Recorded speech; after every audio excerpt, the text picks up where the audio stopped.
ಚತುರ್ಥಾಶ್ರಮ ವ್ಯವಸ್ಥೆಯಲ್ಲಿ ಗೃಹಸ್ಥಾಶ್ರಮ ಶ್ರೇಷ್ಠವಾಗಿದ್ದು, ಕುಟುಂಬ ವ್ಯವಸ್ಥೆ ಈ ಆಶ್ರಮದ ಮೂಲ ತತ್ವ.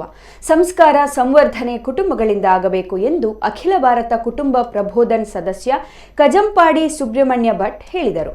ಇಲ್ಲಿನ ಶ್ರೀಕೃಷ್ಣ ಮಠದ ರಾಜಾಂಗಣದ ನರಹರಿ ತೀರ್ಥ ವೇದಿಕೆಯಲ್ಲಿ ಗುರುವಾರ ನಡೆದ ಅದಮಾರು ನರಹರಿ ತೀರ್ಥ ಸಂಸ್ಥಾನದ ಶ್ರೀ ವಿಶ್ವಪ್ರಿಯ ತೀರ್ಥ ಶ್ರೀಪಾದರ ಪ್ರಿಯ ಶಿಷ್ಯ ಶ್ರೀ ಈಶಪ್ರಿಯ ತೀರ್ಥ ಶ್ರೀಪಾದರ ಪ್ರಥಮ ಪರ್ಯಾಯಾವಧಿಯ ದೀಕ್ಷಾ ಸಮಾಪನ ವಿಶ್ವಾರ್ಪಣಂ ಉತ್ಸವದ 19ನೇ ದಿನದ ಕಾರ್ಯಕ್ರಮದಲ್ಲಿ ಸಂಸ್ಕಾರ ಸಂವರ್ಧನೆಯಲ್ಲಿ ಕುಟುಂಬದ ಪಾತ್ರ ವಿಷಯದಲ್ಲಿ ವಿಶೇಷ ಉಪನ್ಯಾಸ ನೀಡಿದರು. ಅಭ್ಯಾಗತರಾಗಿ ಆಗಮಿಸಿದ್ದ ಮಾಜಿ ಸಚಿವ ಪ್ರಮೋದ್ ಮಧ್ವರಾಜ್, ಕೊರೋನಾ ಸಂದರ್ಭದಲ್ಲಿ ಜನರ ಆರೋಗ್ಯವನ್ನು ಗಮನದಲ್ಲಿಟ್ಟುಕೊಂಡು ಕೃಷ್ಣಮಠ ಕಾರ್ಯ ನಿರ್ವಹಿಸಿದ ಕ್ರಮ ಶ್ಲಾಘನೀಯ ಎಂದರು. ಸ್ಥಾನವನ್ನು 800 ವರ್ಷದ ಕೆಳಗೆ ಕೊಟ್ಟಿರತಕ್ಕಂಥದ್ದು ಪ್ರಾಯಶಃ ದ್ವೈತ, ಅದ್ವೈತ ಮತ್ತು ವಿಶೇಷ ಅದ್ವೈತ ತತ್ವಗಳನ್ನು ಸೃಷ್ಟಿ ಮಾಡಿದಂಥ ಶಂಕರಾಚಾರ್ಯರು, ರಾಮಾನುಜಾಚಾರ್ಯರಿಗಿಂತ ಎಷ್ಟೋ ಮುಂದಿರ್ತಕ್ಕಂಥ ಆಚಾರ್ಯ ಮಧ್ವರು ಉಡುಪಿಯಲ್ಲಿ ಈ ದೇವಸ್ಥಾನವನ್ನು ಪ್ರತಿಷ್ಠಾಪನೆ ಮಾಡಿದ್ದಾರಂತಾದರೆ ಇದು ಉಡುಪಿ ಜನತೆಯ ತಲತಲಾಂತರದ ಭಾಗ್ಯದ ಒಂದು ಸಂಕೇತ ಅಂತ ಹೇಳಿದರೂ ತಪ್ಪಾಗಲಿಕ್ಕಿಲ್ಲ.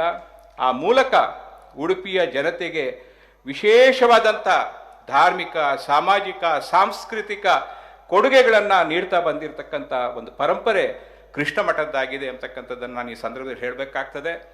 ನಾನು ಶಾಸಕನಾದಾಗ ನಮಗೆ ಪ್ರಮಾಣ ವಚನ ಸ್ವೀಕಾರ ಮಾಡಲಿಕ್ಕಿರ್ತದೆ. ಆ ಸಂದರ್ಭದಲ್ಲಿ ದೇವರ ಹೆಸರಿನಲ್ಲಿ ಪ್ರಮಾಣ ವಚನ ಸ್ವೀಕಾರ ಮಾಡಬೇಕು. ನಾನು ಕೃಷ್ಣ ಮುಖ್ಯ ಪ್ರಾಣರ ಹೆಸರಿನಲ್ಲಿ ಪ್ರಮಾಣ ವಚನ ಸ್ವೀಕಾರ ಮಾಡಿದೆ. ಅದನ್ನು ಯಾರೋ ಒಬ್ಬರು ಹೈಕೋರ್ಟಿಗೆ ಹೋಗಿ PAL ಹಾಕಿದ್ದಾನೆ. ಏನಂತ, ಪ್ರಮೋದ್ ಮಧ್ವರಾಜರನ್ನ ಅವರ ಶಾಸಕ ಸ್ಥಾನದಿಂದ ಅನೂರ್ಜಿತಗೊಳಿಸಬೇಕು, ಅವರು ದೇವರ ಹೆಸರಿನಲ್ಲಿ ಪ್ರಮಾಣ ಸ್ವೀಕಾರ ಮಾಡುವ ಬದಲಿಗೆ ಕೃಷ್ಣ ಮುಖ್ಯ ಪ್ರಾಣರ ಹೆಸರಿನಲ್ಲಿ ಪ್ರಮಾಣ ಸ್ವೀಕಾರ ಮಾಡಿದ್ದಾರೆ ಅಂತ ಹೈಕೋರ್ಟಿಗೆ ಹೋಗಿದ್ದಾರೆ. ಪುಣ್ಯದ ನಮ್ಮ ವಿದ್ಯಾಲಯಗಳು ಅದನ್ನು ಮಾಡಬೇಕು. ಆದರೆ ಎಲ್ಲದಕ್ಕಿಂತ ಮೊದಲು ಮಾಡಬೇಕಾದ್ದು ನಮ್ಮ ಕುಟುಂಬಗಳು. ಈ ಕುಟುಂಬಗಳಲ್ಲಿ ಆ ರೀತಿಯ ಸಂಸ್ಕಾರ ಸಂವರ್ಧನೆಗೆ ರಾಷ್ಟ್ರೀಯ ಸ್ವಯಂ ಸೇವಕ ಸಂಘದ ಸರಸಂಘ ಚಾಲಕರು ಸನ್ಮಾನ್ಯ ಮೋಹನ್ಜಿ ಭಾಗವತರು ಒಂದು 6 ಶಬ್ದಗಳನ್ನು ಕೊಟ್ಟರು. ಬಹಳ ಸುಂದರ ಶಬ್ದಗಳು. ಎಲ್ಲ ಭಕಾರದಿಂದ ಶುರು ಆಗ್ತದೆ.